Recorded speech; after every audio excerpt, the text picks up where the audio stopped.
Certification, é vice-presidente de desenvolvimento profissional da Abrava, diretor da Bracindor, Sociedade Brasileira de Qualidade de Ar Interno, e sócio-diretor da Conforlab, Engenharia Ambiental. Ele também é coautor do livro Legionela na Visão de Especialistas. Então, por favor, Leonardo, fique à vontade. Pode fazer sua apresentação. Muito obrigado, Maurício. Tá vendo a minha tela aí? Estou vendo. Todo mundo está vendo a tela? Ok. Ok. Bom, primeiramente, boa noite. Obrigado pelo convite da APAESH.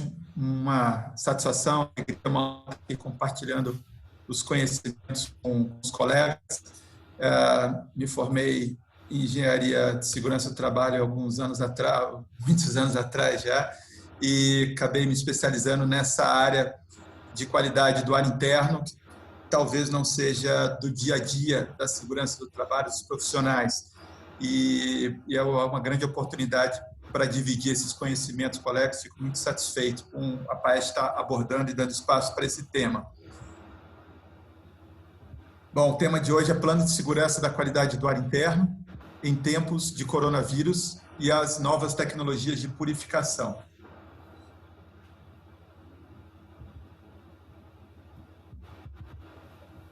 Eu gosto de sempre começar, como a gente vai falar da qualidade do ar, eu gosto de começar dando um alerta e fazendo uma pergunta aos colegas. Como é que é a qualidade do ar que a gente está respirando agora? Cada um de vocês aí na sua casa ou no escritório, não sei onde vocês estão, mas deveriam estar em casa, mas como é a qualidade do ar que está respirando agora? A gente parte do princípio que é boa, a gente acha que é boa. Quando a gente vai também nos escritórios ou num shopping center ou em qualquer lugar que tiver um ambiente fechado, principalmente se tiver um ar-condicionado, a gente acha que a qualidade é boa. Mas como a gente vai ter certeza disso? Será que realmente é boa? A gente consegue ver o ar que a gente está respirando? A gente não tem essa opção de ver o ar, a gente simplesmente respira. Gosto de fazer uma analogia com a água que a gente bebe. A gente aprende desde cedo, desde a escola, que a água tem que ser clarinha, a água tem que ser incolor, não pode ter cheiro, e a gente jamais vai beber uma água que tem essas características. Então, a gente procura beber uma água boa. E o ar não, a gente vai consumir o ar que é fornecido para a gente. E só com uma comparação de quantidade, a gente bebe, ingere em torno de 2 a 3 litros de água por dia, recomendada pela Organização Mundial da Saúde, e a gente respira cerca de 10 mil litros por dia de ar. É um volume muito maior. Então, a gente deveria conhecer melhor, dar uma importância maior para o ar que a gente respira. Então, isso é o alerta que eu dou. Começa assim, será que o ar que a gente respira é bom? E a gente vai ver que a gente tem elementos hoje no Brasil para saber se é bom ou não. Rapidamente, falando sobre uma poluição do ar, a gente sabe que a gente vive em grandes cidades e existe uma grande poluição no ar nos grandes centros urbanos no mundo inteiro. A Organização Mundial da Saúde estima em torno de 7 milhões de mortes relacionadas ou associadas à poluição do ar a cada ano. É 11%, mais de 11% das mortes do mundo todo. Então, é um problema de saúde pública muito grande. E o que tem nesse ar que causa esse dano todo à saúde da população e prejuízo à sociedade? 2 elementos principais: gases e materiais particulados. O que são isso? Os gases são oxigênio, dióxido de carbono, dióxido de nitrogênio, uma série deles de elementos que estão na natureza, estão no ar que a gente respira. E material particulado, partículas, poeira que está no ar.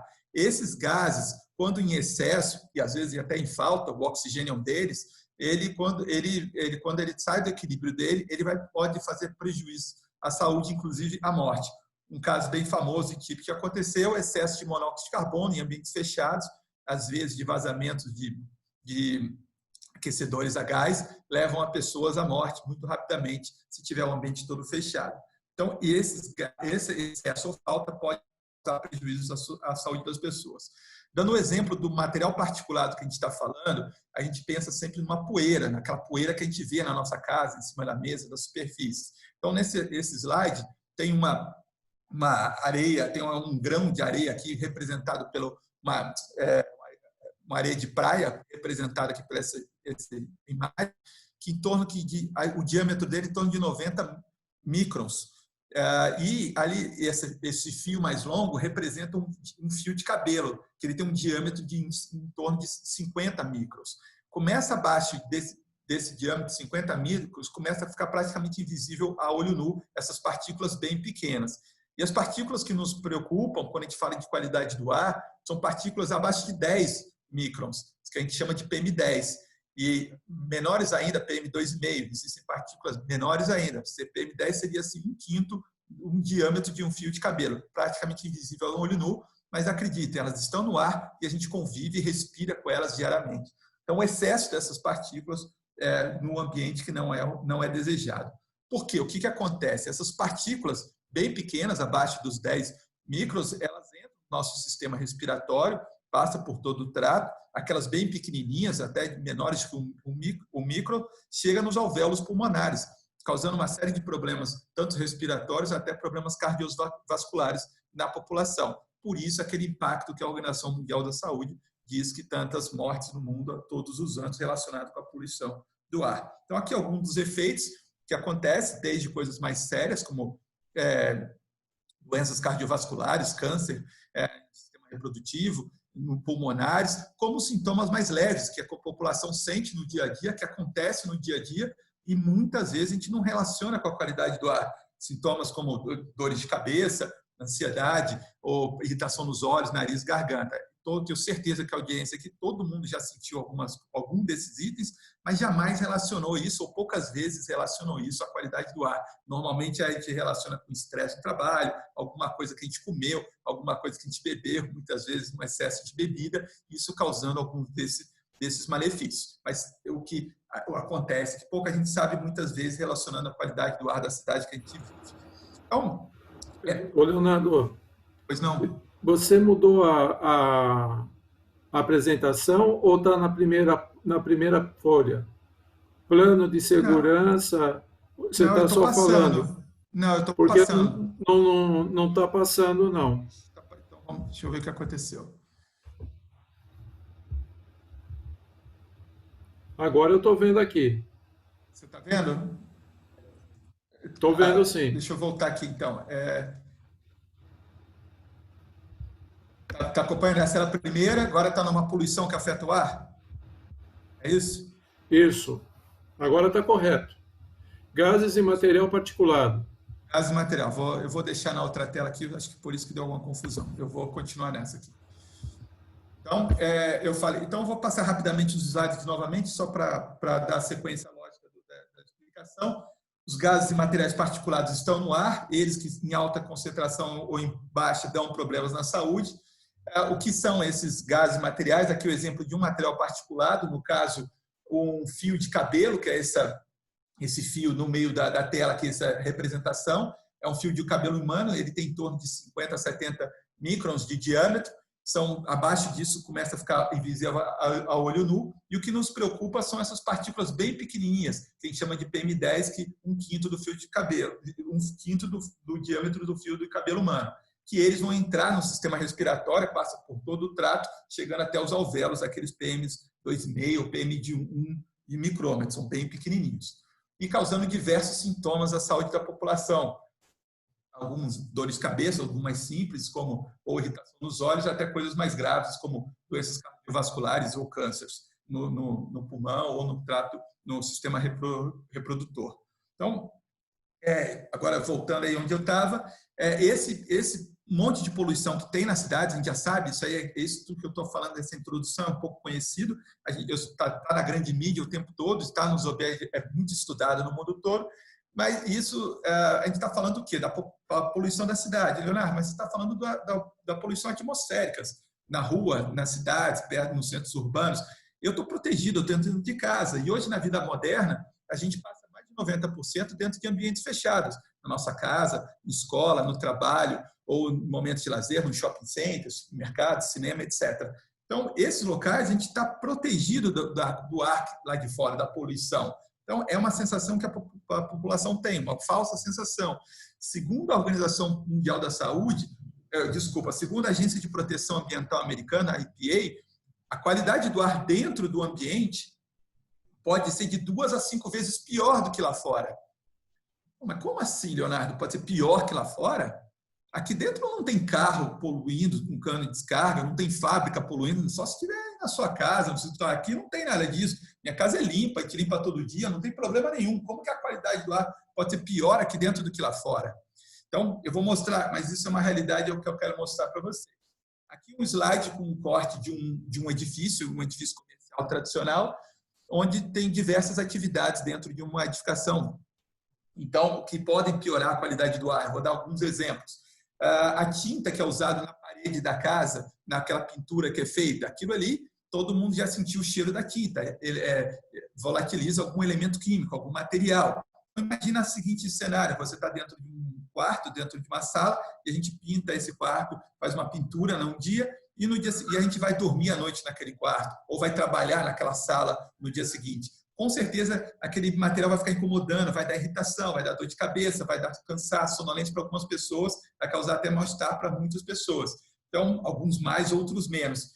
E isso é uma característica de um problema, e isso acontece. Muitas vezes, esses problemas até sem odor acontecem. Um produto químico de limpeza que é usado no local de trabalho ou na sua casa, cloro, todo mundo já sentiu o cheiro do cloro, é altamente irritante. Então, essas são características que podem acontecer e acontecem em ambientes internos que prejudiciam essa qualidade do ar. A cola da madeira usada nos móveis, o verniz usado nas madeiras dos locais, o próprio sistema de ar-condicionado dentro de um local, ele tem características úmidas, por exemplo, na serpentina, na máquina de ar-condicionado, vamos falar bastante sobre isso, fica úmido aquele local e favorece o crescimento de micro-organismos. Então, se você não cuida direito, aquilo ali vai proliferar micro-organismos no ambiente. Falando em água aí, qualquer situação que você tenha infiltração de água, um vazamento de uma tubulação, e fica aquela água por mais de 48 horas em uma superfície, ela vai encontrar ali a água, a temperatura e umidade e material orgânico, e vai proliferar o quê? O famoso mofo ou bolor vai crescer no ambiente, trazendo mais um risco à saúde da população, causando problemas de qualidade do ar interno. Então, diversas situações acontecem no dia a dia que pioram, que fazem o EPA afirmar que o ar interno pode ser de 2 a 5 vezes que o ar externo. Eu vou dar um exemplo bem rápido, bem simples de entender, e tem muito a ver com a pandemia que a gente está passando atualmente, que é o conceito da renovação de ar. Eu fiz esse teste dentro do meu automóvel, eu liguei esse equipamento, que é um medidor de dióxido de carbono, de CO2, e eu estava sozinho nesse carro, devia estar menos de 10 minutos. Liguei o equipamento, ele é um equipamento de leitura direta, digital, em menos de 3 minutos ele estabiliza, e fiz a medição do nível de CO2, de dióxido de carbono, e encontrei um resultado acima de 4.000 ppm. O limite da vigilância sanitária, da resolução da Anvisa, a gente vai falar daqui a pouco também, são 1.000 ppm. Ele estava quase mais de 4 vezes acima do limite permitido da vigilância sanitária para ambientes internos. E, no ar externo, o normal é encontrar em torno de 400 a 500 ppm de CO2. Então, se você comparar com o ar externo, o meu carro, nessa hora, ele estava quase 10 vezes pior o nível de CO2 dentro do meu carro do que do lado de fora do meu carro. Então, eu até brinco que aquele dado da EPA tinha que ser atualizado, devia ser de 2 a 10 vezes pior, porque isso pode acontecer. E essa situação, por que acontece isso no meu carro? Porque eu estava no meu carro, estava sozinho, eu estava respirando e consumindo o oxigênio, e liberando o que na respiração? O dióxido de carbono, um elemento que a gente sabe que é um elemento fruto da nossa respiração, produto. Então, eu começo a consumir o oxigênio e liberar o CO2. Aquele equilíbrio começa a desnivelar, o nível de CO2 dispara dessa maneira, e isso acontece muito rápido. Repito, isso foi em menos de 10 minutos, eu estava sozinho no carro. Então, detalhe, renovação do ar do carro fechada. Todo carro, todo automóvel, os automóveis mais modernos, todos têm um botão, um dispositivo que você pode abrir ou fechar esse dispositivo. Eu não sei, Maurício, se está dando para ver o cursor meu aqui na tela, eu estou apontando aqui, vai estar do lado direito nessa bolinha azul. Legal. Então, aqui no cursor tem um dispositivo que você pode abrir ou fechar a renovação do ar dentro do carro. E eu obviamente estava fechada essa situação para fazer essa experiência. Então, eu destaco que o horário às 4h46, renovação de fechada, mais de 4.000 ppm, temperatura ambiente 22,6 graus, uma temperatura de conforto muito adequada, um índice de umidade 38,6, um pouco baixo, mas ainda dentro dos limites aceitáveis. O que eu fiz aqui? Eu abri a renovação de ar, apertei o botão só, simplesmente acionei o dispositivo do carro, abri a renovação de ar, em 5 minutos depois, era 4h46, 4h51, eu medi novamente, o equipamento veio medindo, veio baixando o valor, caiu para 659, muito próximo do ar externo, dentro dos limites previstos da resolução 09 com a renovação do ar aberto. Temperatura aumentou cerca de 1 grau, óbvio, entrou um ar quente da rua, normal, era esperado isso, um ar do ambiente do ar atmosférico, elevou um pouco e elevou também a umidade, sem prejuízo ao meu conforto térmico, eu consegui melhorar muito a minha condição de qualidade do ar dentro do local, simplesmente por permitir a renovação de ar aberto. O gás CO2 que eu usei nesse teste, ele não é um gás tóxico, ele não é nesses níveis, vai ser prejudicial à saúde no sentido de matar como CO2, um gás intoxicante, mas ele é um grande indicador da renovação de ar. Se nesse exemplo aqui eu tiver qualquer gás dentro do carro, monóxido de carbono, e eu estou dando um exemplo aqui de carro, isso aqui acontece, eu vou mostrar dentro de ambientes fechados, nossa casa, nosso escritório, isso acontece. Se tiver dentro do nosso ambiente qualquer situação que algum gás esteja acumulando, sem a renovação do ar, pode ser prejudicial à nossa saúde. Então, como eu falei, isso aqui eu fiz no carro, isso vale também para qualquer ambiente interno. Essa foto aqui, vocês reconhecem um sistema de split, um ar-condicionado do tipo mini split, high wall, uma evaporadora, presa numa parede, isso aqui numa sala de aula, essa sala de aula da escola do meu filho, uma escola particular aqui de São Paulo, dessas top no ranking do Enem, aí compete muito bem no ranking do Enem, e eles botaram alguns anos atrás um sistema split para melhorar o conforto térmico dentro das escolas, calor muito alto no verão, botaram isso como um bem para melhorar o conforto dos alunos. Muito bem. Quando eles botaram, eu fui medir o nível de CO2, mesmo teste, mesmo aparelho que eu fiz no meu carro, eu fui medir nessa sala. Na época, esse carinha aqui do lado direito, esse ventiladorzinho, não existia. Era um sistema só split dentro do local. Para quem não conhece, o ar-condicionado split, a característica dele, ele só circula o ar dentro do ambiente e abaixa a temperatura. Ele não capta o ar da rua. Então, o ar ele só fica recirculando dentro do ambiente. Então, quando eu medi o nível de CO2 aqui dentro da sala, passou dos 5.000 ppm, cerca de 24 crianças, 25 crianças, de idades escolares, desenvolvimento físico, pessoal, momentos que precisa de concentração, uma boa condição para aprendizado, uma acentuação completamente irregular com excesso de CO2. Nesses níveis, esse nível de CO2 já causa irritação, cansaço, sonolência e diversos outros malefícios à saúde dos alunos e das pessoas de uma maneira geral. E, infelizmente, a notícia que eu dou para os colegas, que isso que eu estou relatando da sala de aula do meu filho, é mais de 90% da realidade do Brasil, quando eu estou falando de sistemas split, do mini split. As pessoas instalam esse sistema e não colocam isso aqui, uma renovação do ar. Essa renovação do ar aqui só foi colocada depois que a vigilância sanitária foi lá, exigiu, isso está na lei, eu vou mostrar isso para vocês, na lei brasileira, e que eles colocassem uma renovação. Essa renovação aqui, infelizmente, ainda ficou muito mequetrefezinha, baixa qualidade, não é isso que pede a legislação ainda, não é isso que é o ideal, mas foi feita alguma coisa para poder renovar o ar. E nesses momentos da pandemia é um assunto que está em moda, que a gente tem escutado constantemente, muita gente falando, ar-condicionado, o que eu faço? Desligo ou não desligo?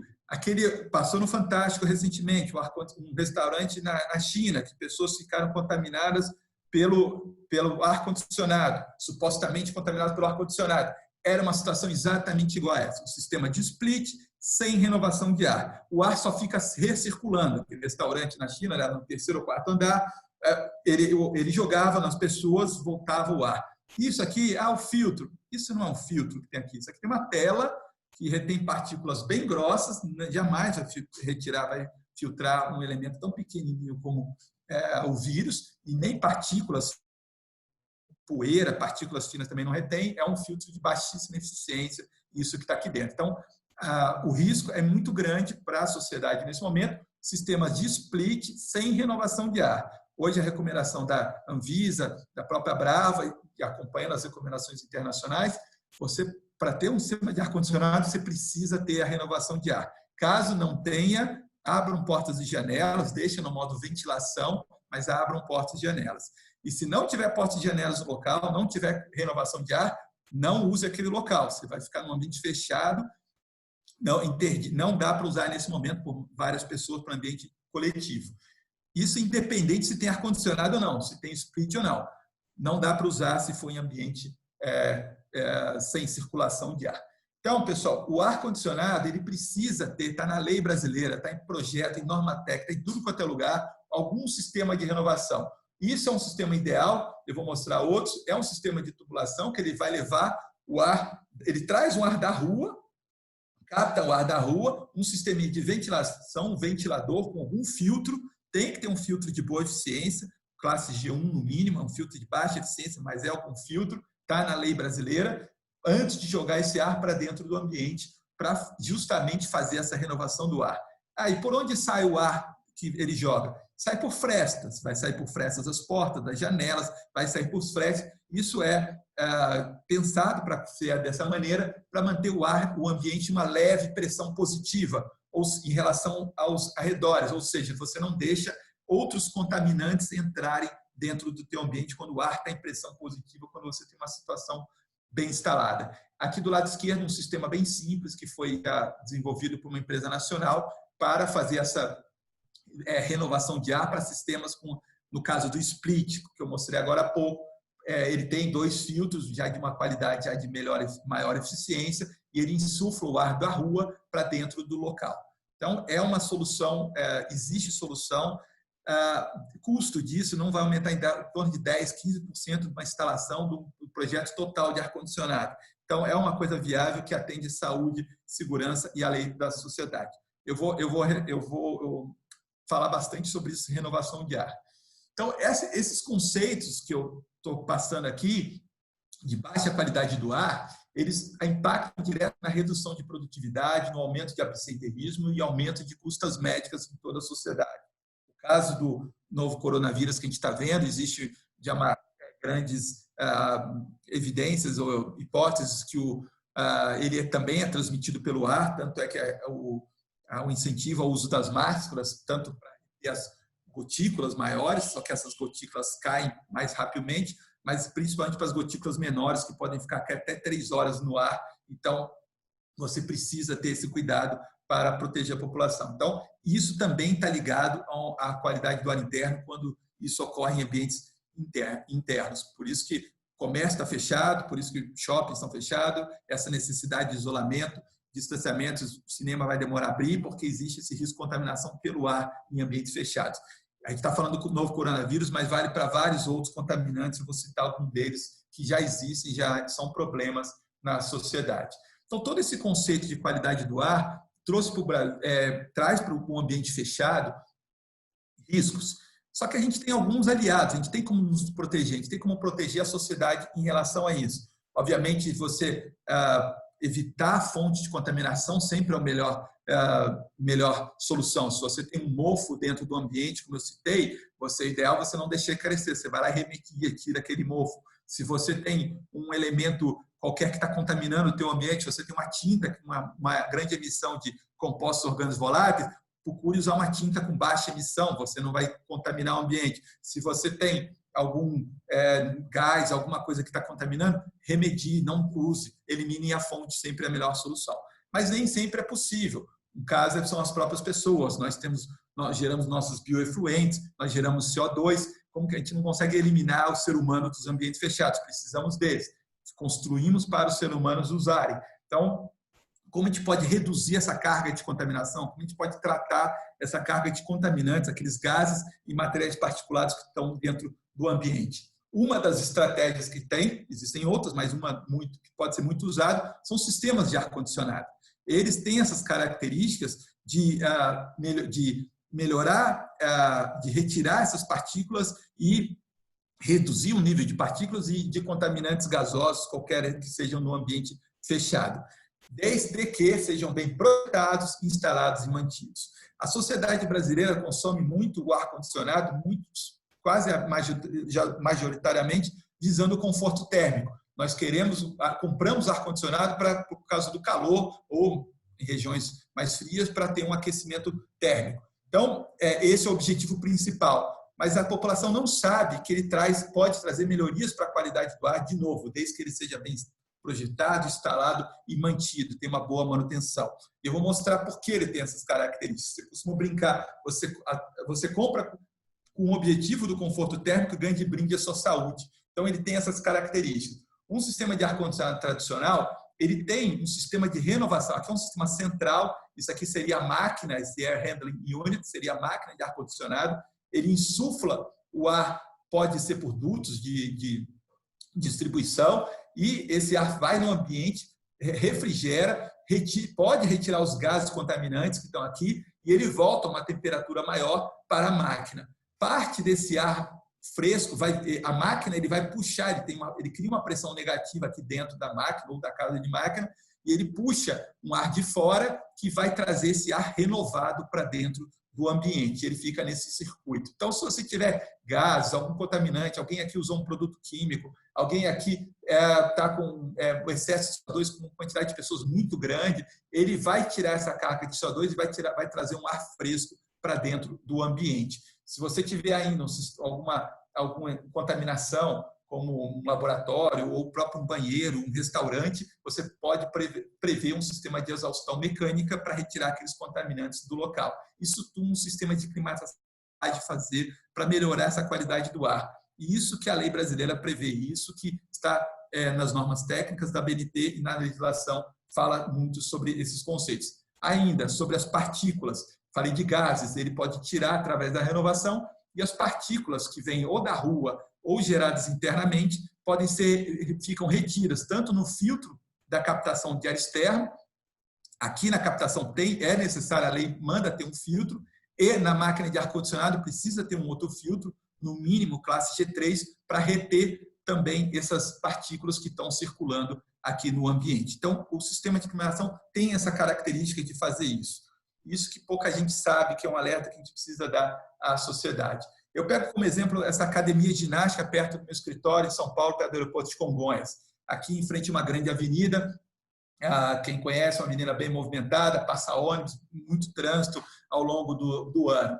Eu fiquei outro dia no trânsito parado e reparei que aqui a academia com as janelas abertas, o pessoal com as esteiras, a academia fazendo ginástica aqui, respirando o ar puro da cidade de São Paulo. Como assim? Respirando o ar puro da cidade? Esse é o ar puro que eles estão respirando. E, infelizmente, essas pessoas não sabem que estão absorvendo uma grande quantidade de um ar de baixíssima qualidade, vai impactar na saúde deles. Acham que estão fazendo uma academia, fazendo exercício físico, muitas vezes para melhorar a saúde. Infelizmente, nessa situação, não é uma verdade. Muitos vão ter problemas respiratórios por causa da baixa qualidade do ar da cidade que ele está respirando aqui. Então, qual é a recomendação aqui? Melhorar o ar da cidade? A fonte seria excelente. Eu acho que é o ideal, mas isso depende muito de políticas públicas, demora muitos anos, não é da noite para o dia. Como que pode fazer isso no curto prazo? Sugestão, se as pessoas dessa academia souberem disso aqui, vão parar de frequentar essa academia. Essa academia vai quebrar, vai falir, porque elas não vão fazer academia nessas condições aqui. Então, o que seria o ideal? Fecha essas janelas, põe o sistema de ar-condicionado, vai trazer conforto térmico, dá para ver que tem um ventilador aqui, então faz calor lá sim, e põe um sistema de renovação de ar, de captação, de filtragem, as pessoas vão passar a respirar um ar de boa qualidade aqui dentro. Tem que ser isso aqui sempre projetado, bem instalado e bem mantido. Garanto que a qualidade do ar aqui vai ser muito melhor do que eles estão respirando atualmente. Então, isso é um alerta que eu dou, que fica essa recomendação. Falo muito para quem vende ar-condicionado, dá esses outros valores para o seu cliente. Ele não está comprando só o conforto térmico, está comprando também qualidade do ar, qualidade de vida para os usuários. Isso vale, eu estou dando o exemplo de uma academia, isso vale para escola, para escritório, para cinema, para farmácia, para banco, para tudo quanto é lugar. Essa é uma informação que eu trago, eu peguei hoje, atualizei, eu já tinha de um tempo atrás, atualizei sobre picos de internação no Brasil por doenças do aparelho respiratório, muito ligado, então, ao tema que a gente está abordando hoje, qualidade do ar interno. Então, isso aqui está numa fonte de base do SUS, do DataSUS, e eles mostram picos de internação ao longo do ano, peguei aqui desde 2014 até final de 2019. E se você olhar no gráfico, todos eles, entre maio e junho, e julho ao pico de contaminação nesses locais. Por que isso? A gente já sabe, a gente ouve isso, a gente ouve falar muito isso. Essa época, a gente já está em São Paulo já várias semanas sem chover, choveu esses dias um pouquinho só. Maio agora foi um dos meses que menos choveu nas últimas décadas, aí, esse maio último. Isso favorece muito as internações por doenças respiratórias. A qualidade do ar das cidades piora muito, nível de partículas, essas partículas que eu elas continuam, a chuva é um lavador do ar, ela tira essas partículas do ambiente. Como está chovendo pouco, essas partículas ficam muito tempo mais no ar, e isso aumenta o número de doenças respiratórias ao longo do ano. É uma das causas. E fazendo aquela relação, se a gente passa muito tempo em ambientes fechados, eu teria a oportunidade de proteger essa população toda, botando bons sistemas de filtragem, por exemplo, para reter essas partículas que estão vindo da rua, para proteger as pessoas dentro de seus ambientes fechados. Infelizmente, isso não acontece. Não temos bons sistemas de ar-condicionado, como eu falei agora há pouco, a maioria sistemas split, com baixa eficiência, sem sistemas de filtragem adequado para proteger a população nesse nível. Mas seria uma ótima ação de saúde pública incentivar isso, bons sistemas para poder melhorar e diminuir esse número de internações e o impacto na sociedade. Lembrando que esses dados aqui são até dezembro de 2019, não tem nada de aqui de Covid-19 ainda nessas informações. Bom, essa situação dos ambientes fechados de uma baixa qualidade do ar, deles hoje no Brasil tem sistemas de climatização dentro das normas ou fora das normas, como eu estou citando, fez o Brasil ter uma legislação específica sobre qualidade do ar interno, buscando o quê? Ter saúde, qualidade de vida e produtividade. Isso, o sistema de ar-condicionado muito envolvido nisso, como um agente de proteção para a população. De 2018, a lei, uma lei federal 13589, publicada, feita no Congresso, aprovada pelo presidente Michel Temer na época, uma lei muito simples, com apenas 5 artigos, dizendo que todos os edifícios de uso público e coletivo, aqui entende-se os não residenciais, basicamente essa interpretação, qualquer ambiente de uso público e coletivo que possui ar climatizado devem possuir um documento chamado Plano de Manutenção, Operação e Controle, o famoso PMOC, que é um documento que tem que estar lá todas as informações, vou falar um pouquinho dele, todas as informações relacionadas à manutenção. Quantos ar-condicionado tem, quem é o responsável, a RT do profissional responsável pelaquele sistema, quantos equipamentos são, qual o público fixo e flutuante, quais são as rotinas de manutenção, de quanto tempo eu vou trocar o filtro, quanto tempo eu vou limpar a serpentina, quanto tempo eu vou limpar a rede de dutos, tudo tem que estar no plano de manutenção. É o histórico daquele sistema de ar-condicionado, tem que estar todo nesse documento e está aqui. Tem que ter um responsável técnico para esse documento. Os detalhamentos do PMOC está na portaria 3523, que eu já vou falar dela. O PMOC deve obedecer a parâmetros de qualidade do ar, ele faz o link, então, do artigo 3º com os padrões de qualidade do ar, que é o que está definido na resolução 09 da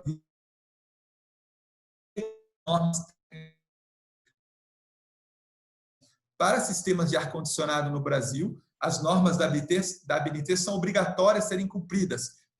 Existe muita discussão, norma técnica é lei ou não é, obrigatório não é. Tem essa lei federal que diz que norma técnica para sistemas de ar-condicionado devem ser cumpridas baseada nessa lei.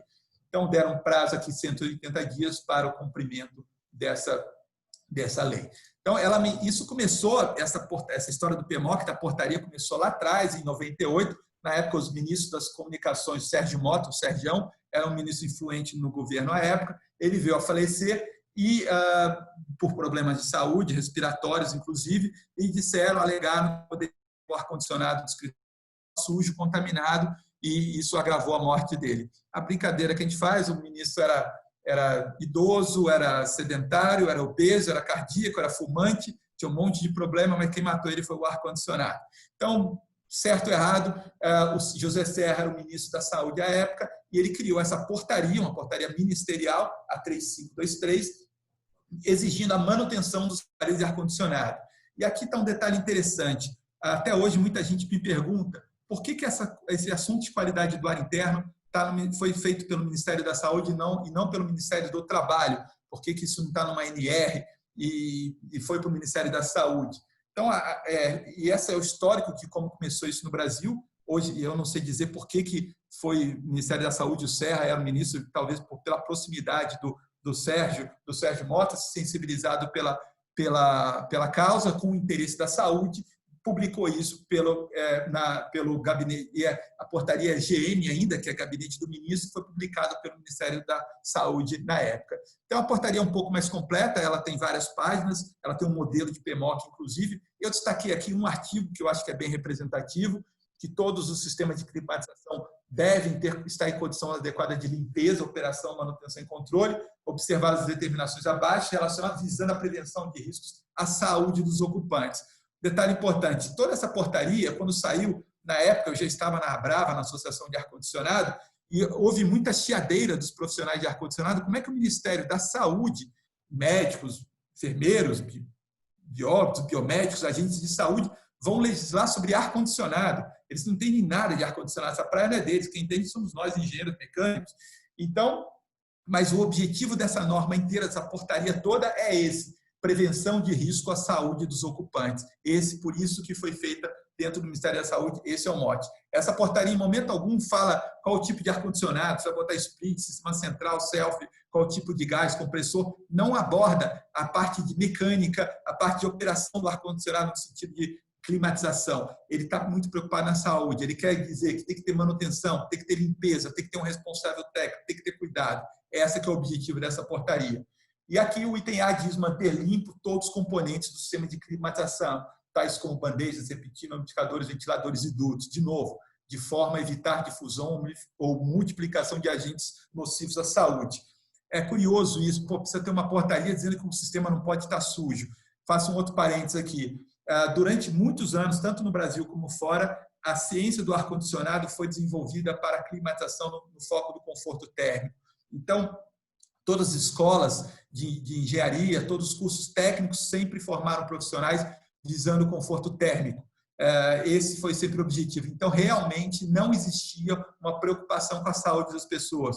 Os sistemas à época eram realmente muito sujos, as bandejas completamente contaminadas, a tensão com filtragem era muito baixa, então existia muito problema. Então, essa lei veio em um excelente momento. O que eu vi acontecer de 98 para cá foi uma enormidade de diferença, o que acontecia no passado e o que acontece hoje na melhora desse sistema de climação, nesse aspecto de manutenção e limpeza. Hoje eu posso afirmar que a maioria dos grandes empreendimentos do Brasil tem atenção a isso, tem cuidados, tem pontos de melhorias, precisam fazer, sim, mas tem muita coisa que evoluiu nesses anos, mas por causa dessa baixa formação do início. Foi uma evolução da sociedade nesse sentido e essa portaria veio colaborar nesse aspecto. Outro item que eu gosto é divulgar aos usuários, está na lei também, na portaria, desculpa, dizendo os procedimentos de manutenção. Então, você tem alguns shoppings, isso aqui eles foram forçados, vamos dizer assim, pela vigilância sanitária, a informar a sociedade com a temperatura, com a umidade, nível de CO2 aqui do lado direito, isso aqui está na praça de alimentação de um shopping, dizendo como é a qualidade do ar dentro daquele ambiente. Então, a população, o usuário tem direito a saber. Nós, como cidadãos, temos direito. Como é a qualidade do ar da escola do meu filho? Isso me preocupa demais. Como é que é a qualidade do ar do escritório? Como é que é a qualidade do ar do cinema, do restaurante que você frequenta? Nós temos direito a saber isso, está na portaria 3523. E ela disse também que seria publicado um regulamento técnico definindo os padrões de qualidade do ar, como dizer se a qualidade do ar é boa ou não. Lembra no começo que eu perguntei como é a qualidade do ar que a gente respira? Como que a gente vai saber? Então, a portaria já em 98 previa isso, precisava criar esse padrão, e foi criado a Resolução 09, já pela Anvisa, Agência Nacional de Vigilância Sanitária, isso já em janeiro de 2003. Então, ali já tinha tem uma série de regulamentações, também é um documento um pouco maior, não vou passar por ele todo, mas tem todos os parâmetros e padrões de como definir se a qualidade do ar em ambientes fechados é boa ou não. Então, tem uma estratégia de amostragem em função da área climatizada, é definido como medir a qualidade do ar. Sei lá, tem 4.000 metros quadrados o meu edifício, então não é por máquina de ar-condicionado, não é por sala, por ambiente, é por área climatizada. Você vai lá ter um número mínimo de amostras definida pela resolução 09. Então, hoje no Brasil, todo o ambiente climatizado de uso público e coletivo deve fazer essa análise a cada 6 meses. Eu especificamente trabalho com isso, eu vi isso crescer ao longo dos anos. Eu tenho um laboratório que faz isso no Brasil todo e diversos outros aparecendo. Isso é uma realidade na sociedade brasileira. Também posso afirmar que diversos ambientes no Brasil já fazem, os grandes ambientes todos já fazem isso semestralmente, então já conhecem uma fotografia da qualidade do ar como está lá dentro. E o que é essa medição? São algumas normas, os processos. O primeiro laboratorial, de medir a quantidade de fungos. Fungos é um marcador epidemiológico, nesse caso foi definido. Não é vírus, a gente está na época do coronavírus, muita gente pergunta, quero medir vírus, como é? A medida adotada pela Anvisa lá atrás foi fungos, é uma tecnologia mais barata, mais seguro, mais simples de fazer. Ele é um marcador, existem os limites de exposição de cada um deles. Então, fungos, o objetivo é ver a contaminação microbiológica. CO2, como eu falei, aquele teste do carro, eu falei dos limites de 1.000 ppm, isso vale para qualquer ambiente, não pode passar desses 1.000 ppm de CO2, ele é um indicador da eficiência da renovação do ar, exemplifiquei bem isso lá naquela medição daquele teste do carro. Também existe temperatura, umidade e velocidade controlada, então, eu quero deixar 18 graus na minha sala porque eu gosto do ar gelado, não pode, existe lei que protege, essa regulamentação que protege a sociedade de manter temperaturas adequadas. E, por último, aqueles níveis de poeira também estão nessa medição semestral para a população conhecer. Isso tudo, a parte microbiológica, é mandada para um laboratório que emite um relatório conclusivo sobre isso. Importantíssimo está na resolução 09. Esse laudo tem que ser assinado por um engenheiro químico, um profissional da área química e um profissional da área biológica. Está previsto na resolução 09. Peço atenção a isso. Muita gente vive num país que nem tudo é correto, muita gente comercializando laudos sem os profissionais adequados. Hoje já existe no Brasil, os principais laboratórios, mais de 20 no Brasil, já são acreditados pelo Inmetro na acreditação ISO e IEC 17025, requisitos gerais na área da saúde. Pode ser conferida a acreditação dos laboratórios, tanto no site do Inmetro como no site da Anvisa, estão lá os laboratórios acreditados. Os sistemas de ar-condicionado, portanto, o resumo da legislação brasileira, os principais documentos que exigidos são o PMOC, que eu falei, o Plano de Manutenção, Operação e Controle, a RT do responsável técnico por esse plano, é fundamental ter um responsável. Pede a lei a planta do sistema de ar-condicionado, a planta baixa, e essas análises semestrais da qualidade do ar são os documentos básicos. Existem alguns outros, e inclusive a Brava publicou o que a gente chama de RENABRAVA, que é uma recomendação técnica com várias orientações, e tem um guia de inspeção para sistema de ar-condicionado, bem didático, com vários documentos, o que olhar, quem quiser inspecionar o ar-condicionado, tem um guia download gratuito lá no site da Abrava. Maurício, a gente não falou no começo, mas todo esse material que eu estou apresentando vai estar disponível para a turma, aí eu compartilho com você e você combina com o pessoal de como receber. Esse documento que eu estou apresentando é da cidade de São Paulo, isso em meados do ano passado. A Prefeitura da cidade de São Paulo, através do seu Departamento de Vigilância Sanitária, que é o órgão fiscalizador principal, tem mandado para diversos estabelecimentos, pedindo PMOC, pedindo os laudos da qualidade do ar, pedindo as evidências de troca de filtro, etc. Então, isso existe fiscalização. Já havia algumas coisas no Ministério do Trabalho também exigindo, algumas delegacias regionais exigindo esses documentos também por aí, o que eu recomendo que seja feito, porque o braço da vigilância sanitária não consegue alcançar todos os locais. E aqui, vou fazer um rápido link, a cidade de São Paulo, a Prefeitura exige o relatório de análise da bactéria Legionella. Eu não sei se os colegas já ouviram essa bactéria. Ela foi, nessa época que morreu o Sérgio Mota, ela foi apontada como a causadora da morte dele, vindo pelo ar condicionado. Então, eu sempre falo um pouco da legionela nas minhas apresentações para esclarecer um pouco essas dúvidas que tem na sociedade ainda. A legionela realmente é uma bactéria pode ser transmitida pelo ar, mas, na verdade, ela se concentra, ela se apresenta, ela se cria em sistemas de água em edificações.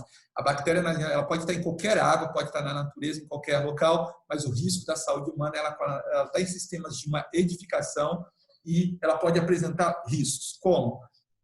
Ela pode causar a legionelose, que é um tipo de doença, que pode ser a febre de Pontiac, que é uma febre que provavelmente muitos de nós aqui presentes já tivemos essa febre, e foi tratado, a gente ficou mal, sentiu febre, sentiu alguns incômodos, durante 2, 3, 4, 5 dias tomamos medicamentos e voltamos e melhoramos, e foi classificado, a gente vai no médico, eles classificam muitas vezes como uma virose, e não é identificado o agente que causa dor aquilo. Ou pode causar doenças mais sérias, pneumonia inclusive. Dados não oficiais, o Brasil não tem o controle, não tem a notificação obrigatória da legionelose, então por isso que a gente não tem dados oficiais sobre ela, mas dados estimados com bases de outros países que têm, relacionados à causa, dados estatísticos com relações à causa de pneumonia. Esses dados o Brasil tem, através do SUS, quantas mortes por ano de pneumonia. Usando o mesmo percentual de outros países, o Brasil tem cerca de estimado de 5 mil mortes por ano de legionelose por causa de pneumonia. É muito mais que mata dengue, muito mais que mata chikungunya e outros contaminantes que tiveram, enfermidades que tiveram a sociedade nos últimos anos, foi amplamente divulgada, mas acontece isso em larga escala também em relação à legionelose. Ela é causada por essa bactéria legionela, ela contamina o ser humano pelo sistema respiratório, ela vem pelas gotículas de água, atinge muito mais idosos, crianças, fumantes e pessoas com problemas respiratórios. É uma bactéria de difícil detecção pelo laboratório. Nos primeiros anos do Brasil, quando começou a estudar isso, muito se falava que não tinha legionela no Brasil, porque os laboratórios faziam análise, dava negativo. O problema não é que não tinha legionela, os laboratórios não conseguiram identificar.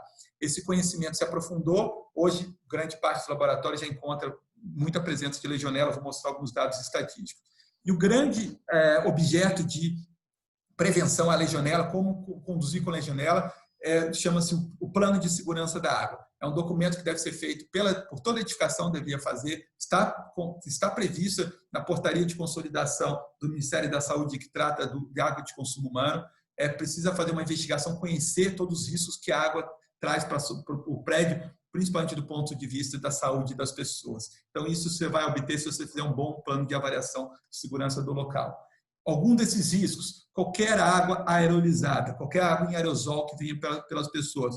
Eu peço aos colegas presentes, a partir de hoje, você vê uma água sendo vaporizada, um ventilador desse jogando água, um umidificador, tome cuidado. Que água é essa que está sendo jogada? Não permitam isso se você não conhecer essa água. Não passem perto, peçam para desligar se possível. Próprio na banheira, aquele vapor que sai. No chuveiro, esse vapor que a gente respira. Na nossa casa o risco é um pouco menor, são sistemas hidráulicos menores, mas principalmente em hotéis, grandes sistemas hidráulicos, a legionela adora uma água parada, ela pode se desenvolver e contaminar as pessoas.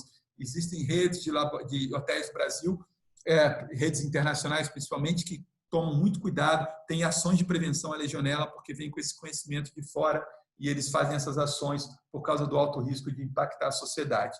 Então, essa água que a gente respira tem que conhecer. Um exemplo desse problema, a OSHA dos Estados Unidos, eles têm via de manutenção para umidificadores de ar. Então, muita gente, o que eu faço com o meu umidificador de ar? Eu tenho na minha casa a umidade baixa, meu filho precisa de um umidificador. Pode usar, não tem problema, mas aqueça essa água acima de 60, 65 graus, já é um nível, uma temperatura térmica que você consegue reduzir muito o risco de legionela, para você reduzir a concentração ou praticamente eliminar ela nessa temperatura. Sempre manter os reservatórios de águas limpas, sempre trocando.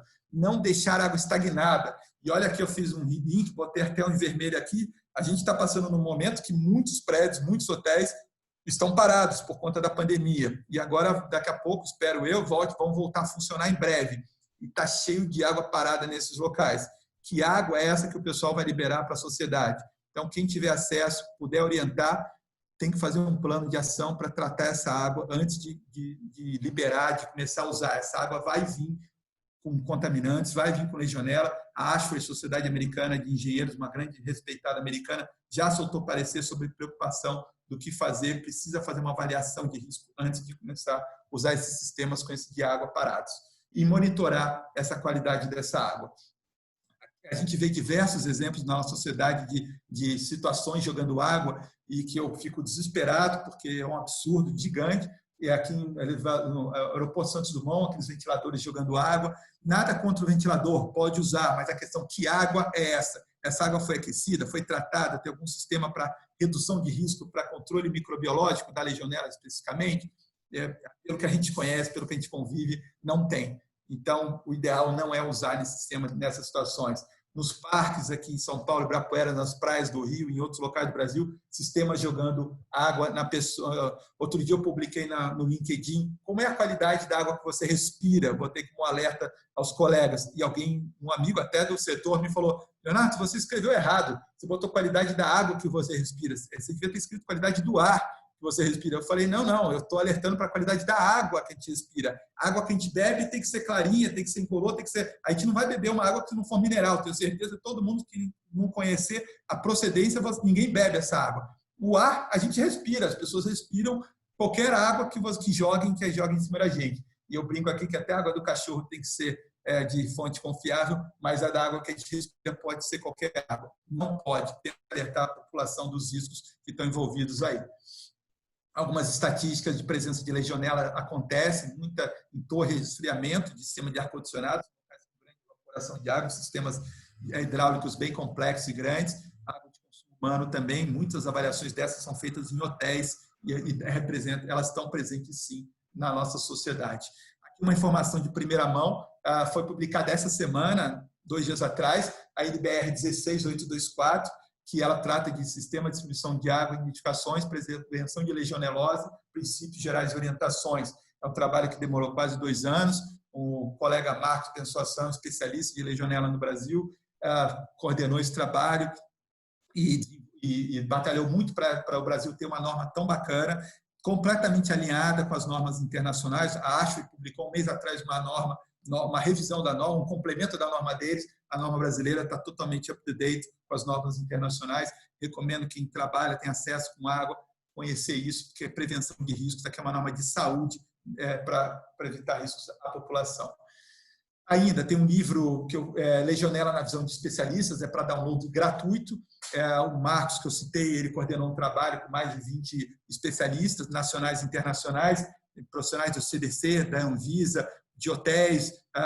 Eu fui convidado para falar de legionela ar-condicionado, também uma boa leitura nessa época de quarentena. Sugiro aí, dividido em vários capítulos, é uma leitura para quem quiser conhecer um pouquinho mais do tema.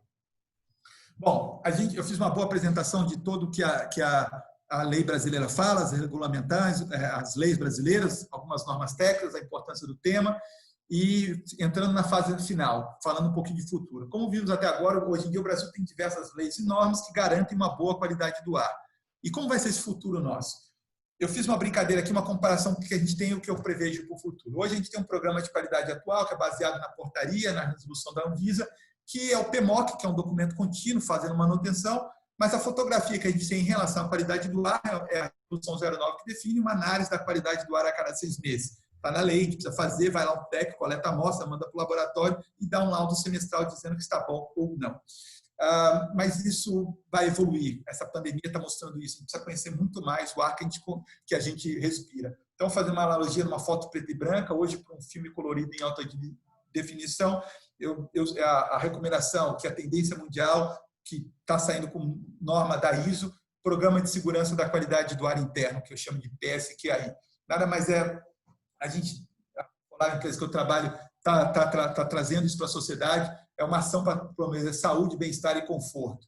É uma ferramenta muito eficaz para gerenciar os desafios e responsabilidades relacionadas à qualidade do ar em ambientes fechados. Basicamente, você identifica riscos físicos, químicos, biológicos.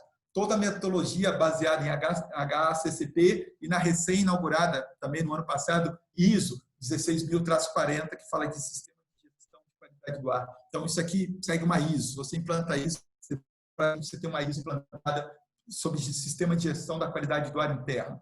é dividido basicamente em 3 etapas, tanto de avaliação de riscos físico, químico e biológico. Você faz um procedimento, você vê desde a origem do ar que está vindo no teu empreendimento. Então, isso aqui vai mudar de cada região. Se eu tenho um prédio na Vila Paulista, se eu tenho um prédio em frente ao litoral ou no interior. Você precisa conhecer a origem do ar que você respira, como todo o processo de distribuição, tratamento, tipo de ar-condicionado, o ambiente, os processos internos, seu produto de limpeza que você usa, o aspirador de pó que você usa, o controle de obras dentro do local, tudo isso, o impacto que dá na qualidade do ar. Você conhecendo todos os riscos, você vai para a etapa 2, que é um plano de ação, você define suas equipes, estratégias, cronogramas de ação em função das prioridades, o que é lei, o que não é, o que é recomendação, vai fazer todo o monitoramento disso ao longo do processo e observar as melhorias ao longo do tempo, inclusive podendo ser feito integrado com o departamento pessoal, recursos humanos da empresa, para ver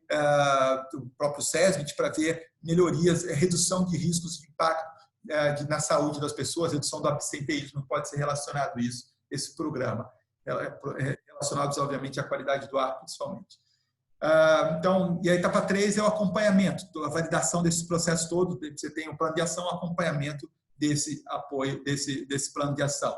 Isso tudo monitorando, seja através das análises semestrais previstas na legislação brasileira, através de questionários epidemiológicos permanentes com as equipes, através de medições online pontuais, tanto da qualidade do ar, como da água, quando impacta no ar, como a gente viu com a legionela. Você pode ter um certificado orientando a população que aquela qualidade do ar é boa. Isso tudo vai gerar uma série de benefícios para a sociedade, para aquela edificação, desde o controle da qualidade do ar, questões legais, isso tudo envolve muito, como a gente viu, tem questões sanitárias, infrações sanitárias, envolve questões legais e trabalhistas, gerando conforto, saúde e bem-estar, aumento de produtividade. E o que eu chamei aqui de brand equity, que está muito hoje ligado a que as empresas já estão fazendo, esse plano já está sendo pensado, já está sendo feito há muito tempo, com a pandemia facilitou e aumentou a importância da imagem das empresas. Então, isso é exemplo de um shopping center que tem na sua porta de entrada algumas sinalizações. A partir desse ponto, você está respirando um ar monitorado de qualidade do ar superior ao ar externo. Sinta-se bem, tranquilo, aqui você vai respirar um ar muito bom. Isso usado também, por exemplo, dentro das portas do elevador dos shoppings. A gente está vendo isso crescendo demais, os ambientes, shopping centers, escritórios fazendo exatamente isso, muito ligado à Covid. Você tem um plano desse implantado, isso está tudo integrado dentro de uma campanha de a pessoa se sentir bem, vai ficar mais, vai procurar frequentar o ambiente, vai ter mais prazer de trabalhar naquele lugar, se ele tem uma imagem positiva em relação àquele local. Bom, esse plano vai identificar oportunidades de melhoria, isso aqui foi solicitado para eu mencionar, muito questionado hoje em dia. A gente está com essa pandemia, todo mundo perguntando, querendo soluções, além das recomendadas pela Organização Mundial da Saúde, de distanciamento social, de máscaras, do uso do álcool em gel, procurando outras soluções de melhoria para a qualidade do ar. Então, muita coisa acontecendo, muitos produtos aparecendo, muitas tecnologias aparecendo. Eu fiz um quadro resumo aqui, tentando identificar os principais que estão no mercado e uma diferenciação entre prós e contras de cada um. Pela ordem aqui, a ionização radiante catalítica, a IRC, é um sistema bem moderno, um dos mais modernos que tem, ele é com excelente ação contra o odor e contra micro-organismos e muitos elementos químicos como os VOCs também. Ele tem a capacidade de tratar tanto o ar como as superfícies e é uma tecnologia até o momento muito eficaz e segura para o uso, inclusive com as pessoas no ambiente, sem riscos à saúde das pessoas. O limite de exposição dele, ele gera o peróxido de hidrogênio, ainda é elevado nos níveis que ele trabalha, são bem mais baixos e seguros à população. O custo dele ainda é um pouco elevado, mas com o aumento da demanda tem reduzido esse custo ao longo do tempo. É uma tecnologia que está ganhando muita escala no Brasil e no mundo, eu tenho visto muito em feiras internacionais isso crescendo. A tecnologia de UVC, bem conhecida já, usada na indústria, nos ambientes hospitalares, ela tem uma boa eficiência para micro-organismos, principalmente, só que a eficiência dela é sempre ligada ao raio de luz dela, né, a fonte de luz. Então, ela tem que trabalhar naquela superfície de contato. Eu já vejo, às vezes, uma aplicação dela de botar em dutos de ar-condicionado, onde o ar passaria por ela, o tempo de tratamento é muito curto, né? O tempo de exposição do micro-organismo àquela ação da lâmpada é curto, então ele vai ter pouca efetividade. Eu vi agora que estão botando dentro dos equipamentos também elevadores, para que o ar passe pela UVC e fique circulando no elevador um ar descontaminado. Eu também questiono se esse tempo de exposição dentro dessa máquina é suficiente para matar ou inativar o vírus. É aquela brincadeira da vela que a gente faz quando criança, de passar o dedo correndo na vela, na chama da vela, que não queima o dedo, que a gente passa muito rápido. A mesma condição pode acontecer na lâmpada do UVC. Ela precisa de um tempo de exposição no ar para matar aquele vírus. Então, tem que tomar cuidado com essas tecnologias de passagem. E o outro risco dela é em relação à danificação de materiais como plástico e borracha de vedação. Precisa ficar atento se o fabricante, o tamanho das ondas que ela vai gerar, a proximidade dos materiais. Isso é uma observação. Os fabricantes costumam orientar bem para não dar esse dano. Então, ela é muito boa para tratar a superfície. Está sendo usado hoje em dia de parte de hotel, coloca-se máquinas como essa, deixa aberta em coloca-se várias lâmpadas para tentar pegar todos os cantos, não deixar sombreamento, deixa lá durante 5 minutos uma descontaminação de quarto de hotel entre um hóspede e outro. Não pode ter presença de pessoas no momento da descontaminação, é um item super importante. E quem for manipular isso tem que desligar a máquina também para não ter riscos à saúde da pessoa e se proteger em relação a isso, usar também EPIs em relação a isso. O ozônio é um outro excelente oxidante, é um gás oxidante, grandes características de controle de micro-organismos, bem conhecido pela sociedade, muito usado em água, em alimentos. No ar, ele também pode ser usado, excelente ação tanto em superfícies como no ar respirado. A única preocupação é usá-lo em ambientes desocupados. O limite de exposição dele é bem baixo para os níveis que eles trabalham. Então, essa recomendação que a gente dá, evitar usar em ambientes com pessoas por longo tempo, principalmente por causa dessa exposição do ozônio, ele pode causar malefícios, principalmente no sistema respiratório das pessoas. E a ionização também é outra tecnologia bem conhecida, também alta eficiência, também muito para redução de particulados. Ele tem características de você, por exemplo, em obras, você tem uma grande quantidade de poeira com cargas positivas, eles geram íons negativos e eles vão grudar e fazem essas cargas, fazem assentarem essas particulados por decantação ou deposição. A recomendação que eu dou, tem que tomar cuidado para que área que você vai atender, pelos equipamentos que eu conheço disponíveis no mercado, eles são para ambientes menores, uma salas, quartos menores, não para grandes ambientes como escritórios, shopping centers, locais como esse. Então, tem que tomar cuidado para o correto dimensionamento. Às vezes eu vejo o pessoal comprando um equipamento pequeno, que é para uma área de 20 metros quadrados, para uma área de metros quadrados não vai ter eficácia nenhuma. Então, precisa tomar muita atenção em relação a isso. Essa é uma rápida visão sobre esses equipamentos. Então, a tecnologia RC, um detalhamento rápido, você coloca ela, por exemplo, essa característica, uma lâmpada, você coloca dentro de um duto, de um sistema de ar-condicionado, o ar vai passar por ela. Ela tem uma lâmpada UV-X de alta intensidade, que, em contato com metal específico aqui, desenvolvido, vai gerar o peróxido de hidrogênio para radicais de H2O2 e vai jogar isso para o ambiente trabalhando como um oxidante natural. Tem tecnologia dessa tanto para sistemas centrais como para portáteis, para ambientes que não tem central, é uma boa tecnologia. As lâmpadas UVC, como eu mencionei, ela trata muito bem superfície. Aqui é uma aplicação que a gente gosta muito de usar na face da serpentina de uma máquina de ar-condicionado. É um local úmido, favorece o crescimento de micro-organismos. Com essa lâmpada, você consegue inibir esse crescimento, você prolonga muito a necessidade de limpeza, porque você impede esse crescimento, melhora a eficiência da máquina, reduz o consumo de energia. É uma boa tecnologia, já bem validada, inclusive pela ASHO, Associação Americana de Engenheiros. Já estou terminando, pessoal, já os últimos slides. E eu perguntei no começo, como saber se a qualidade do ar que a gente está boa? Então, hoje também já existem tecnologias de qualidade do ar. Em vez de você saber a cada 6 meses, aquela fotografia, você consegue saber isso em tempo real. Isso também está barateando muitos custos ao longo do tempo, ainda mais agora com essa pandemia. Novos produtos estão chegando no mercado. Essa que eu estou mostrando é uma tecnologia até nacional, desenvolvida por uma startup na USP, na Poli, onde mede tanto particulado, temperatura, umidade, VOC,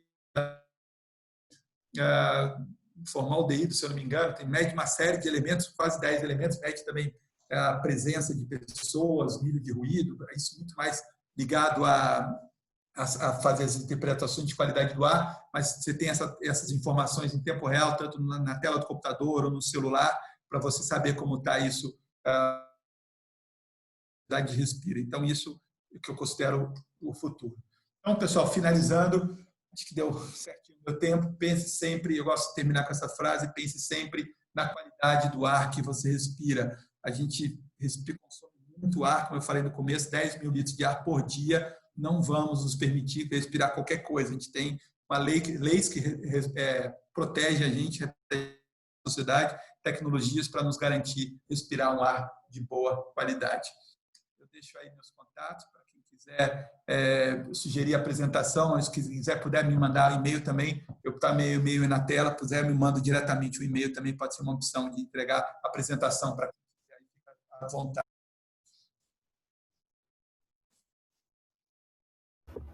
Ok. Eu agradeço imensamente ao Leonardo pela excelente palestra e durante a apresentação dele eu verifiquei pelo chat que tinha muitas pessoas com interesse, com alguns questionamentos para o Leonardo, né? Então eu gostaria que se identificasse e fizesse a pergunta diretamente para o Leonardo. Tá ok?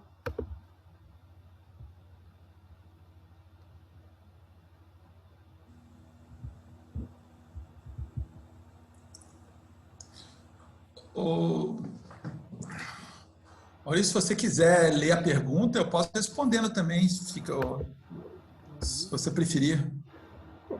Gostaria que a pessoa que colocou no chat fizesse, mas eu posso fazer a pergunta, não tem problema nenhum. Aí, você é o dono da casa. O Cetri fez algumas perguntas, né?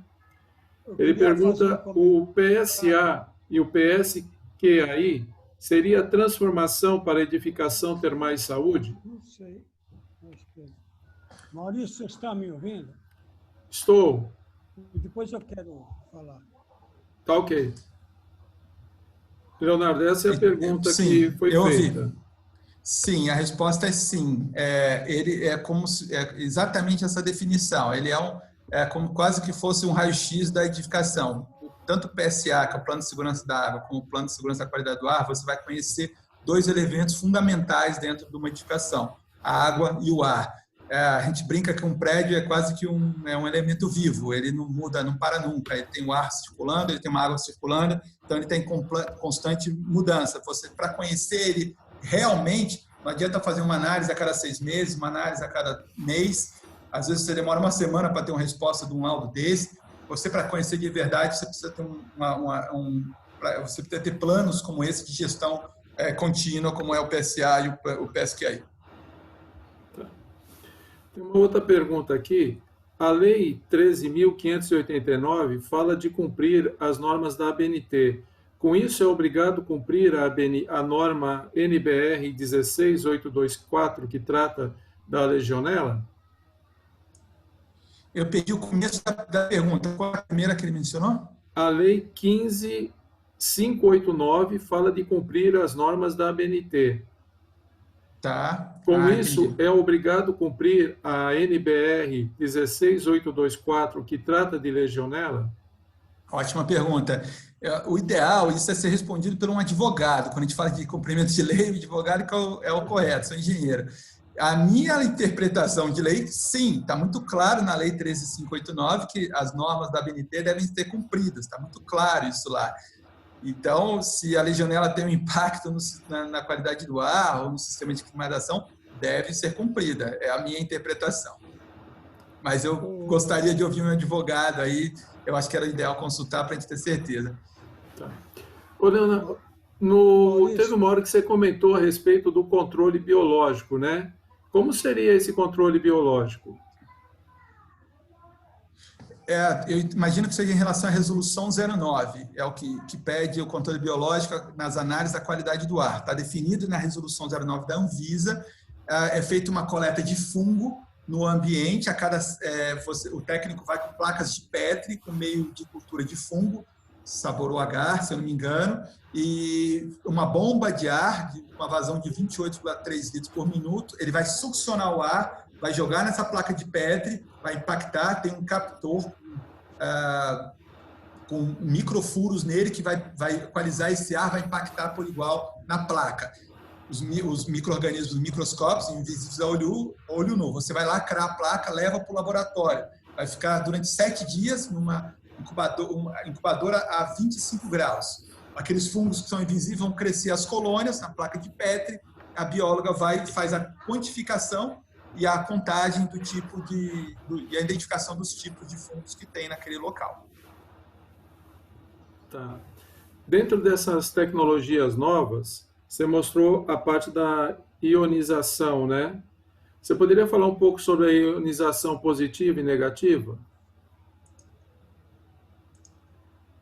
Olha, o que eu conheço desses equipamentos, eu não sou o maior especialista, né, não fabrico, não atuo no dia a dia deles, mas o que eu posso afirmar, a maioria desses equipamentos que eu conheço, eles geram íons negativos que, quando encontram cargas positivos, que são a maior parte das partículas, do material particulado que estão no meio ambiente, eles encontram essas partículas e eles grudam, né, e fazem a reação e eles decantam no ambiente. Esse que é o processo da ionização, que é o que eu posso afirmar. Peço desculpa ao colega de não poder dar mais informações mais precisas sobre isso. Não sei se está respondida a pergunta. Tá bem. Eu posso? Pode. Leonardo, eu queria te parabenizar de uma excelente palestra. Eu acho que nós poderíamos, junto lá da PAES, eu já fui presidente também da associação e eu sou vice-presidente do Sindicato dos Engenheiros. Eu ia propor para você, se a gente pudesse fazer um projeto tecnológico, de fazer um curso dentro da PAES e da conjunto com a universidade, sobre essa questão envolvendo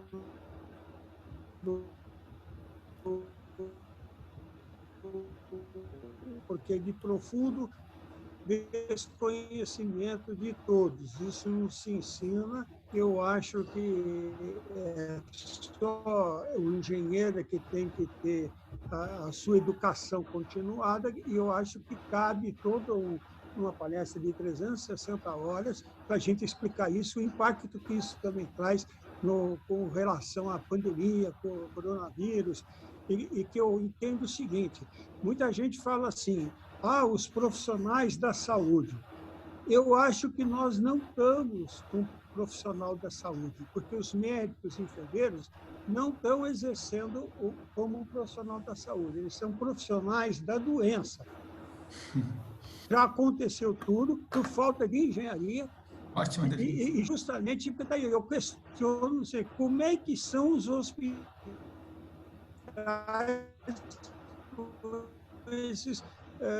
com esse sistema de ar-condicionado, sai mais doente do que entrou.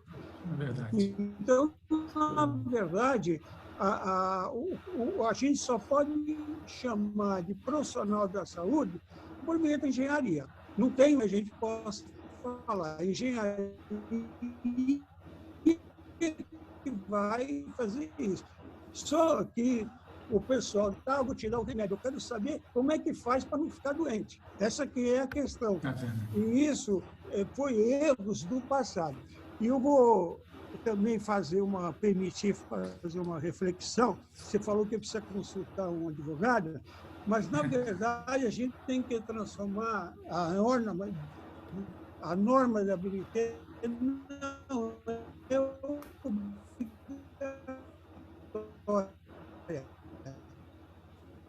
Ela é referência técnica.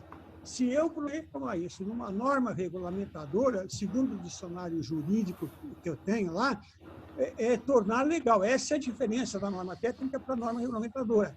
Então, a gente teria que fazer esse conjunto, esse estudo, e o Maurício, o presidente aí, eu estou fazendo uma sugestão, não deu para conversar antes, a gente está assistindo a palestra, e eu estou tomando a liberdade de fazer essa sugestão.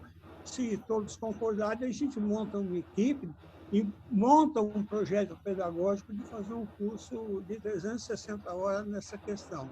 Se você topar, será muito bem-vindo e parabéns, muito boa a sua palestra, viu? Obrigado, professor Celso. De cara, já respondo que sim, eu topo, sim, pode contar comigo no que for necessário. É uma honra poder participar, colaborar com vocês. Reforço que... Eu não consegui achar, copiar o seu... Você manda a apresentação para mim, porque eu tenho um slide aqui que eu queria de contato dele, que eu não anotei. Celso, nós vamos receber e nós vamos disponibilizar no site da APAES, tá? Para todo mundo que quiser ter acesso à apresentação. Mas alguém gostaria de fazer alguma pergunta? Leonardo, tudo bom? Tudo bem. Eu queria fazer uma pergunta seguinte. A portaria 3523, ele estabelece que o PMOC seja requerido no caso de a gente ter aí no ambiente 60 mil BTUs por hora ou 5 TRs. Essa questão, ela caiu, ou seja, depois dessa resolução aí de 2018, caiu isso, ou seja, independente da quantidade de BTU por hora, eu tenho que ter o PMOC? Perfeito, Paulo. Obrigado pela colocação. Eu acabei não aprofundando nisso. É um item de muita desculpa, de dúvidas. Eu não sei se a minha tela não tá mais não, né? Mas é bem. Eu posso compartilhar de novo, só mais um slide, só para esclarecer isso. Pode compartilhar sim. Por aqui tá normal. Vamos lá, deixa eu ver se aqui vai. Eu estou voltando aqui na lei. Tá dando para ver, Maurício, a lei aqui na tela agora? Tá dando. 1359. Então, acho que é Paulo, né, que perguntou? Isso, Paulo. Paulo, então, vamos lá. Até a portaria 3526, aquela de 98, dizia que os sistemas acima de 60 mil BT1s, 5 TRs, como o senhor falou. A 13589, o texto, ela diz que todos os edifícios de uso público e coletivo possuem ambientes, devem dispor um plano de manutenção. Então, a nossa interpretação de toda a cadeia do setor de ar-condicionado entende que, a partir disso, qualquer sistema de uso público e coletivo, como eu falei, basicamente não residual ou residencial, precisa ter o PMOC, qualquer sistema. A diferença que a gente entende hoje é o seguinte, o que está lá na portaria fala, os sistemas acima de 60 mil BTUs precisa ter o responsável técnico para o PMOC. Então, dentro dessas duas leis, essa diz que todos precisam ter. Então, um documento mais simples, não precisa ser um documento robusto, talvez assinado por... Aí vai entrar na questão do CREA, da questão de exigência de ser um profissional da área ou não. Vai cair uma outra de RT de outra lei. Se um técnico, mecânico, se um profissional não habilitado legalmente poderia fazer acima de 5 TRs. Eu estou lendo só essas duas para responder a sua pergunta. Então, por essa lei, a gente entende que todos precisam ter o PMOC. Acima de 5 TRs, com certeza precisa ter um responsável técnico. E aliás, existe o próprio CONFEA 42, né, que estabelece que toda entidade que realiza serviços de climatização tem que necessariamente estar regulamentado no CREA, né? Então, complementa isso. É isso, não pode ser qualquer um fazer a manutenção, esse que é o ponto. Eu acho que se for partir dessa ótica, todo mundo precisa, qualquer sistema precisaria ter o RT. Isso aí, Leonardo, obrigado, bela apresentação, hein? Gostei bastante. Obrigado pela participação. Mais alguém? Tem um cara que tirou os... Não tem mais ninguém para fazer pergunta? Maurício.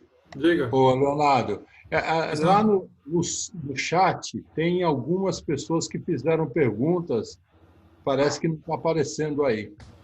Olha, dá uma olhada no chat. Eu recebi algumas direto aqui pelo private. Aqui. Tem uma pergunta aqui que é qual o nome dessa startup que você comentou lá da USP? Chama-se Omni Eletrônica. O produto chama Spiri, S-P-I-R-I. Se precisar mais informações, pode falar comigo, eu tenho os contatos deles.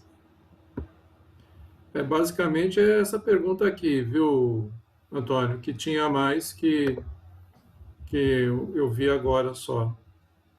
Uhum. É isso mesmo. Mais alguém? A Sara está falando. Sara, libera abre o microfone. Microfone. Embaixo, Sara. Embaixo à esquerda.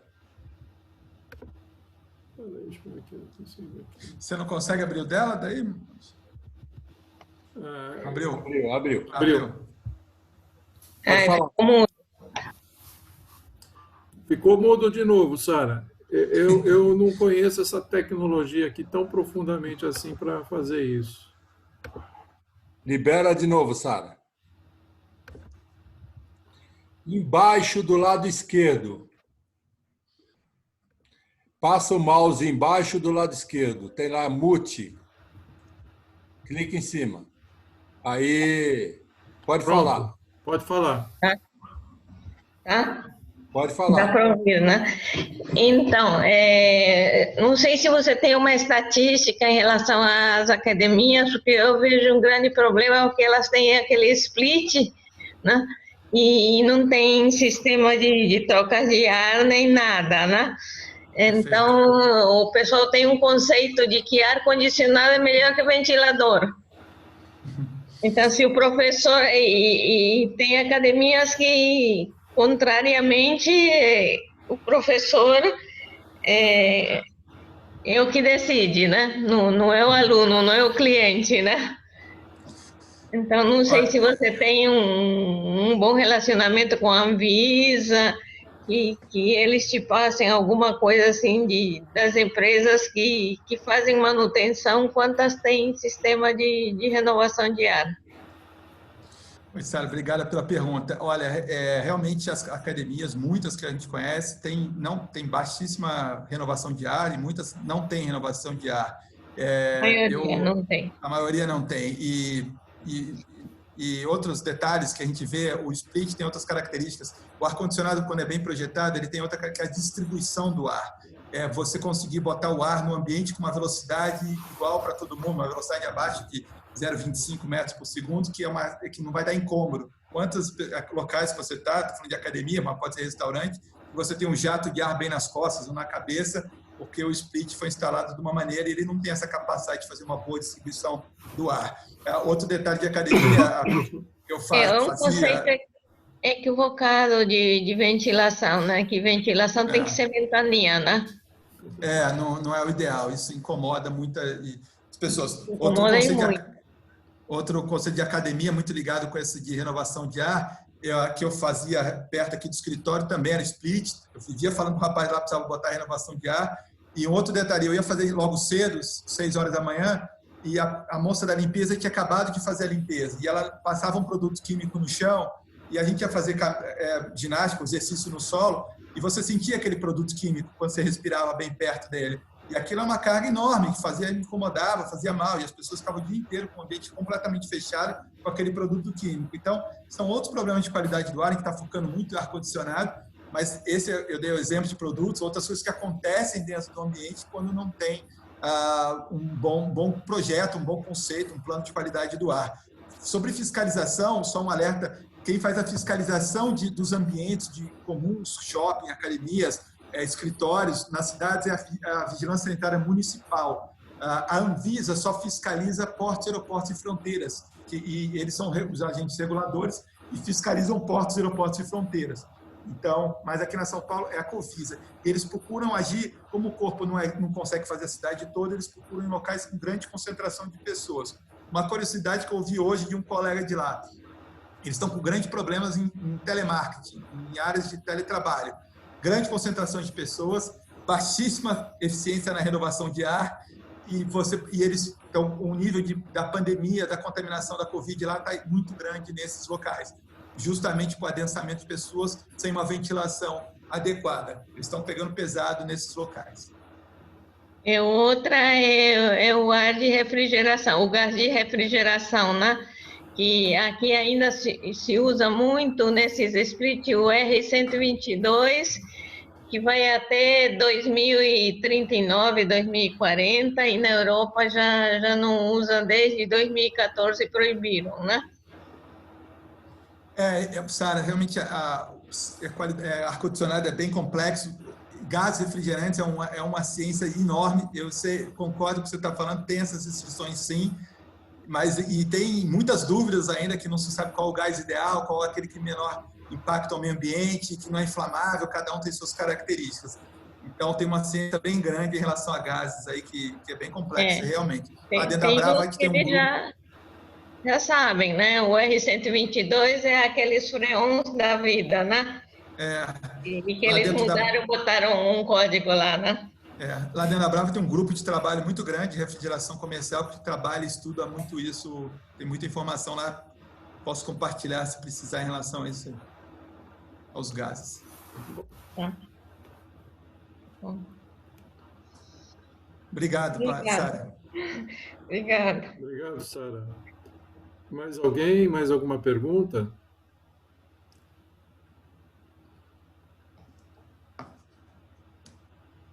Bom, não havendo mais perguntas, né?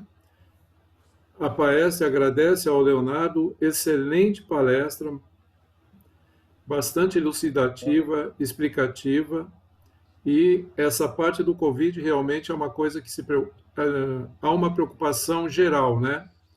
Não só na parte de ar, como também parte mecânica, parte elétrica, em todas as áreas possíveis, né? Mas a gente agradece muito, viu, Leonardo, a sua participação aqui, tá? Muito obrigado.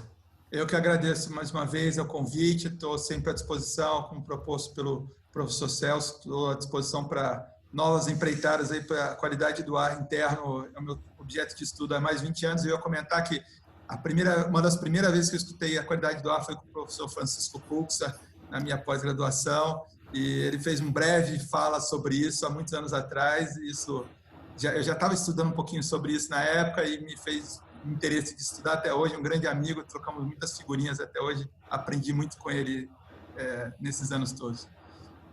Ok. Gente, muito obrigado pela participação de todos, tá? E uma boa noite. Boa noite a todos. Obrigado. Boa noite. Obrigada. Boa noite.